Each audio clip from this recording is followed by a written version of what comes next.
Good evening, viewers. My name is Jemima Birkus. I'm your host for this evening. Let's have a look at today's headlines.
Good evening, gentlemen. My name is Jemima Birkus for Evening Review.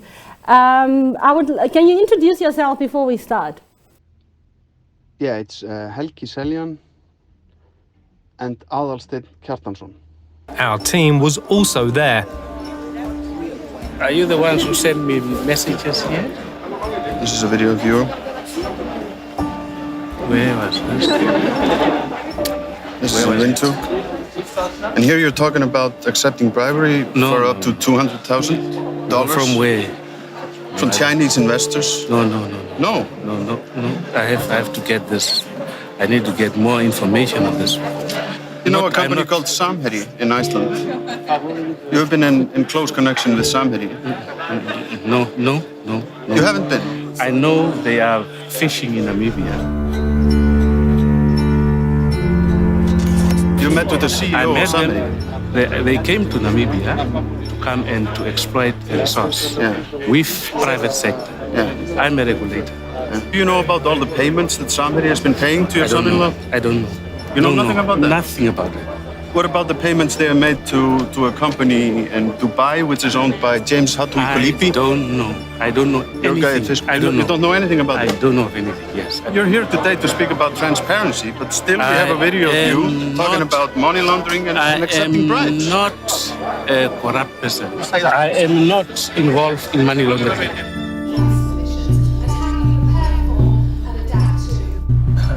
We also wanted Samherji's boss, Thorsten Mar Bálvidsson, to comment on our evidence. Hvað með greiðslur sem þú hefur verið að greiða til Tengdason og sjávarútvegsráðherra Namibíu? Eru það ekki mútur? Fallegt veður finnst mér hérna úti. Ætlarðu ekkert að svara? Fallegt veður hérna bara. Þú hefur talað að þú hafir ekkert að fela. Ertu ekki Þetta mjög hérna, þakka ykkur fyrir bara. Ég ætla að hafa mig kaffisopa hérna. Vitið að nóg komið alveg nóg hérna. Helgi and Aðalsteinn, can you, speaking about openness and transparency, can you share with us how the Icelandic authorities has dealt with the Samherji issue? Has any arrest been made? What is the status of the investigation that side? Pardon me. There is not much information available publicly on the investigation here in Iceland. As we understand, no arrests have been made, but recently there has been some questioning of Samherji employees, and there are multiple people now that have been have the status of being investigated, so to speak. Mm-hmm. Yeah, it's kind of the only thing that we know for a fact that has been done is that the investigation has been ongoing since basically the day that we aired the documentary. We know that there has been cooperation with the Namibian police and the ACC. And we also know that the reason why, for example, the Samherji employees have not been charged in Namibia is that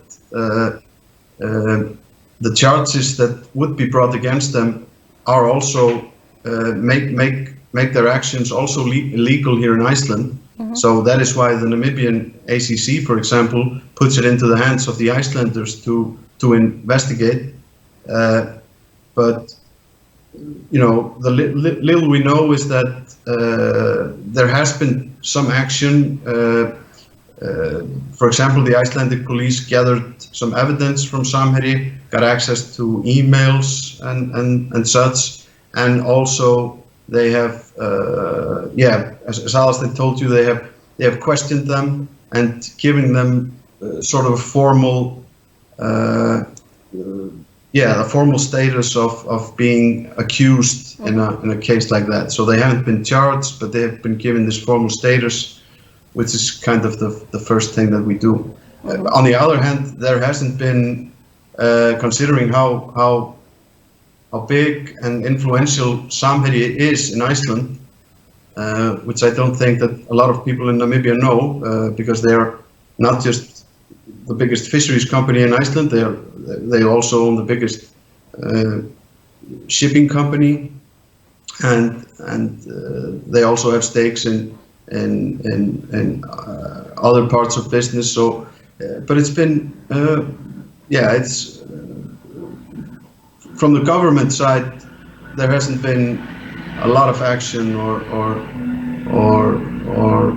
they haven't been really much outspoken about what the company is facing both here and abroad. So considering that there seems to be very little action from the authorities in Iceland regarding this issue, in your view, what has this scandal done to the image of Iceland, which has for long been regarded as one of the most transparent and least corrupt countries in the world?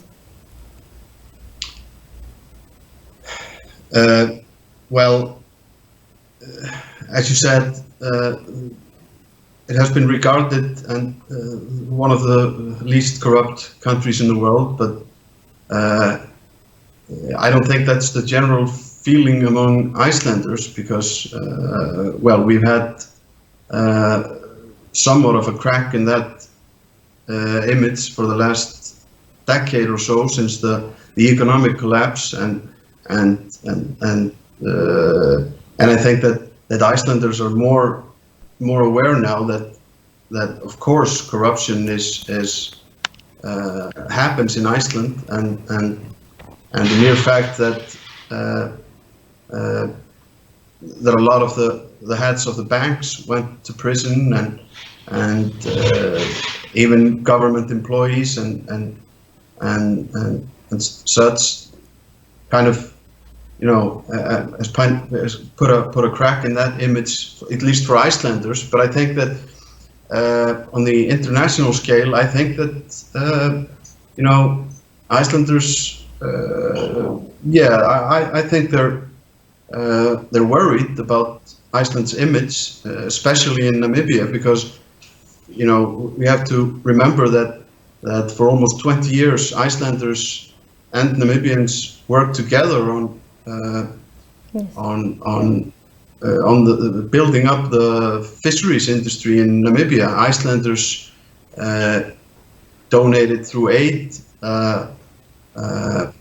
considerable amounts of money and workforce and know-how to help Namibians gain you know, strength in the fisheries industry. So that was, of course, also you know, something that offended a lot of Icelanders, especially those who had been working in Namibia both in the 90s and throughout in helping out with the Namibianization of the fishing industry. And that had been a point of pride for many Icelanders, this cooperation between Iceland and Namibia in the first decades of the Namibian independence.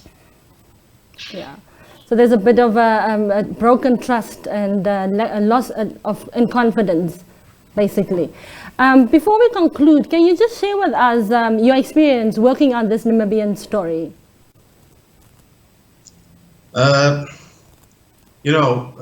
We of course, when we had finished, our preliminary work on the documents and talking to the whistleblower and doing what we felt necessary to verify the information as much as we could, and we of course we knew that what we were working on would and could and maybe most of all should have an impact in a country like Namibia and also in Iceland, but I think that one of the positive things was that we got to learn a lot about the history of Namibia, and we got to visit Namibia twice and learn about and meet people there and see for ourselves what and how corruption can do to countries, like Namibia and also Iceland in a way. So yeah, that was something that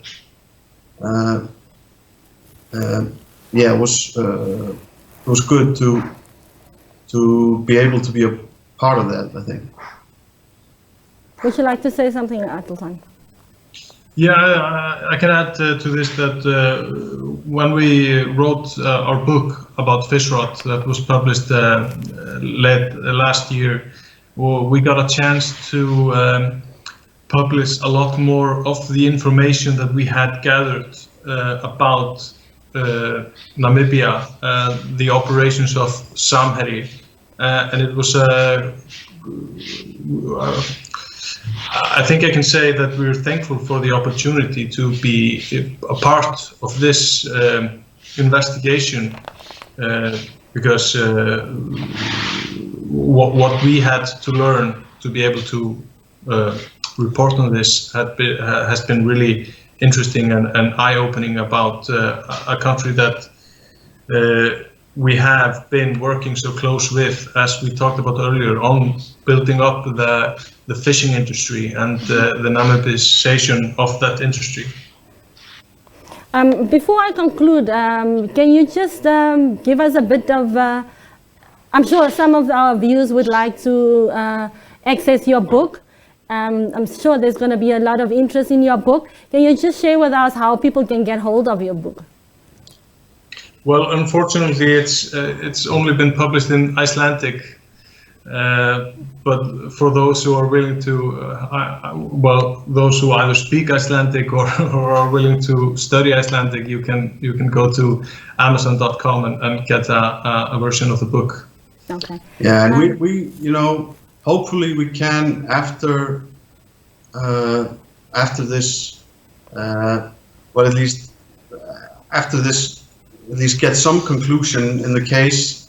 Hopefully we can publish our book in Namibia and elsewhere, and then we can add to it hopefully some at least a decent closure in the case, both for the people of Namibia and Iceland. So lastly, you guys have been in the industry for more than 10 years. Helgi, you've been in the industry for 17 years. Surely, as an investigative journalist, you need quite a bit of resources. Do you think Namibian reporters or African journalists in this context have sufficient resources available? And are there ways that you think that they can do this that can help them put out these kind of stories? Well, yeah, African journalists and Namibian journalists have done amazing things. Resources are one thing, but the willingness and eagerness to investigate the story and get it out is the most important thing. Mm-hmm. We in Iceland don't have the resources that our colleagues somewhere else have, and that hasn't stopped us in reporting on stories that we find important to report on. We worked with Namibian journalist Sinovene on the Namibian, and he has done an amazing job, and I'm confident that journalists everywhere are really equipped to report on important stories, even though I think every journalist could do with more funding and support. And if I can add, it has also been, and I think it's been at least positive in a way that we've seen that the Namibian media has been quite good in doing follow-ups on this story, because I'm sorry that doesn't seem to be the case here in Iceland, where the case, at least since the expose, has been I would say poorly underreported. So, but it's been good to see how journalists, for example, like you guys at the Namibian Sun and even at the state TV, and of course at One Africa and of course Namibian, how they have been keeping people informed about everything that has been happening since the expose. So I think that's a positive thing, and if your president is such a prince of transparency as he puts him out to be, I think that should be a lesson to him. Be there dark forces or not, that maybe he should try and put more effort into making the media in Namibia independent, and keeping them funded to help out in exposing corruption, as seems to have been the case in this matter. So I think the Namibian media have proved itself being quite good and strong. So I think that should be a lesson for the authorities in Namibia, definitely. Thank you very much, gentlemen, for joining us. Please have a good day. Yes, thank you. Bye-bye. Thank you.